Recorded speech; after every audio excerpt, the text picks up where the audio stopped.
Another one is the steroid hormone. Steroid hormone. ठीक है. Steroid hormone are those hormone which can be male hormone, male sex hormone, female sex hormone, and the hormone that is released via adrenal cortex. अब ये adrenal cortex क्या है? Kidney होती है हमारी, उसके ऊपर ना एक ग्लैंड होती है, एड्रिनल ग्लैंड. ये कहलाती है एड्रिनल ग्लैंड. अब इसका भी अगर हम थोड़ा इंटरसेक्शन मतलब डाइसेक्शन करके देखें तो बाहर वाला जो पार्ट होता है इस एड्रिनल ग्लैंड का, बाहर वाला जो कॉर्टेक्स रीजन होता है, वहां से जो हार्मोन रिलीज होते हैं स्टेरॉइड हार्मोन, वो कहलाते हैं एड्रिनल कॉर्टेक्स हार्मोन.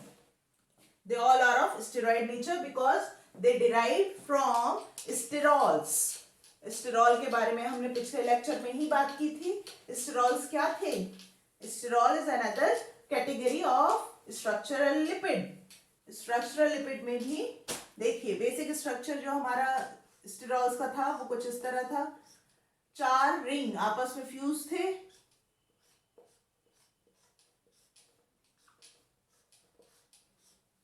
यहां पे एक 6 कार्बन की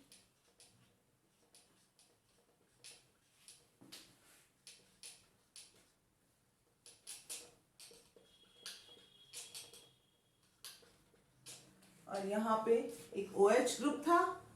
यहाँ एक डबल बॉन्ड था. यहाँ पे CH3 CH3.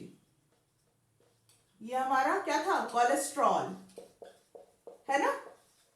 तो the hormones that are derived from this structure is called steroid hormone, and these hormone are nothing, they are the more oxygenated form of sterols. मतलब कि इसी स्ट्रक्चर को अगर मैं और थोड़ा ऑक्सीडाइज कर दूं, अलग अलग पोजीशन पे मैं ऑक्सीजन अटैच कर दूं, डबल बॉन्ड फॉर्मेशन थोड़ा थोड़ा चेंज कर दूं, तो ये स्टेरॉइड हार्मोन फॉर्म करेंगे.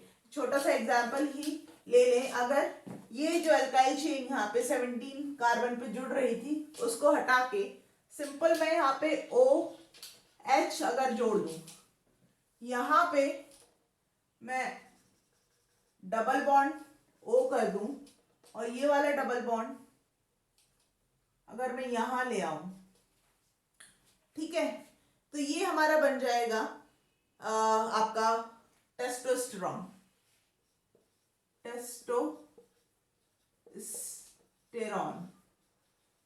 टेस्टोस्टेरोन मेल हार्मोन होता है, हमें सबको ही पता है. मेल सेक्स हार्मोन है हमारा टेस्टोस्टेरोन. इसी तरह से और भी जो हार्मोन्स होते हैं स्टेरॉइड हार्मोन, उनमें भी वही ऑक्सीजन की पोजीशन अलग अलग होती रहती है, डबल बॉन्ड फॉर्मेशन इधर से उधर हो जाएगा.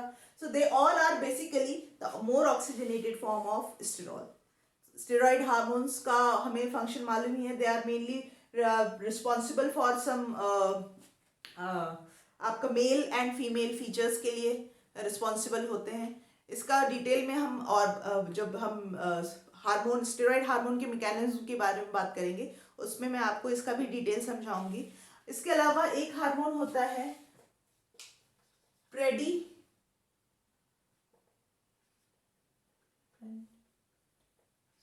एक सेकेंड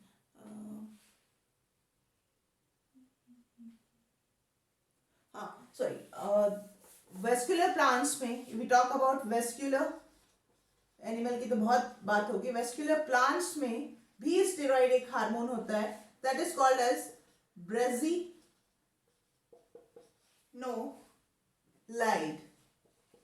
ब्रेजिनोलाइड एक हार्मोन होता है जो कि स्टेम इलॉन्गेशन के लिए काम करता है. और इसके अलावा जो सेल्यूलोज माइक्रोफाइब्रिल ओरिएंटेशन में at the time of cell wall formation, brassinolide एक स्टेरॉइड हार्मोन है जो कि वेस्कुलर प्लांट में पाया जाता है. ये भी आपको स्टेरॉल से ही के ही ऑक्सीजनेटेड हाईली ऑक्सीडाइज्ड जब स्टेरॉल्स होते हैं और डिफरेंट पैटर्न का स्ट्रक्चर का चेंज होता है, तो ब्रेजिनोलाइड हमें वेस्कुलर प्लांट से we can isolate. Moving toward the last topic of today's lecture, that is the volatile lipids. volatile lipids volatile lipids अगर हम बात करें प्लांट्स की, स्पेशली अगर हम फ्लावर्स की बात करें, तो रोज की खुशबू आप लोगों को पसंद होगी, है ना? वो रोज की खुशबू जो आती है, that fragrance of rose is because of this volatile lipid. और भी तमाम मोगरा है, जैसे जैस्मिन है. जैस्मिन में तो इनफैक्ट जैस्मोनेट, एक जैस्मोनेट ये एक कंपाउंड होता है जो कि आपके लिनोलेनिक एसिड, जो मैंने आप लोगों से डिस्कस किया था फैटी एसिड वाले चैप्टर में, डेल्टा 9, 12 एंड 15. इस जैस्मिनेट कुछ यही स्ट्रक्चर से बना होता है, लिनोलेनिक एसिड से ही बना होता है. That is responsible for the blissful fragrance of jasmine. Another one example is rose fragrance. जितनी भी आपको fragrance आए जहाँ जब भी किसी फूल से, तो आप यही समझिएगा कि volatile lipids हैं जो ये काम कर रहे हैं fragrance का. बट fragrance के अलावा और भी काम होता है. ये रेपेलेंट का, अट्रैक्शन का काम तो कर ही देते हैं, ना सिर्फ ह्यूमन बीइंग के लिए, बल्कि ये पॉलिनेट फ्लावर्स में देखा होगा, पॉलिनेशन एक हमने पढ़ा है. पॉलिनेशन में पॉलिनेटर्स को, जो इंसेक्ट्स होते हैं या कुछ एनिमल्स के थ्रू जिनमें होता है पॉलिनेशन, उनको ये अट्रैक्ट करते हैं for the pollination to get happen. Another one function of these volatile lipid, they are also work as a repellent. क्योंकि अगर फाउल स्मेल आ रही होगी तो बिल्कुल हम कोई भी जाना नहीं पसंद करेंगे उस पर्टिकुलर जगह पे. तो they can also work as a repellent, they can fulfill the repellent purpose also. So this is all about the messenger lipid, eicosanoid lipids and steroid hormone, and at last volatile. अगर मेरा आज का lecture अच्छा लगा हो तो please hit the like button, subscribe my channel, and after subscription and click the bell icon so that जितने भी notifications हैं सबसे पहले आप तक पहुँचें. And also share my channel, share my videos with your friends, and मिलते हैं अगले अच्छे से किसी इंटरेस्टिंग टॉपिक के साथ में, जो कि विटामिन ही होगा और सब कुछ टेक्निक्स होंगी रिलेटेड टू लिपिड्स.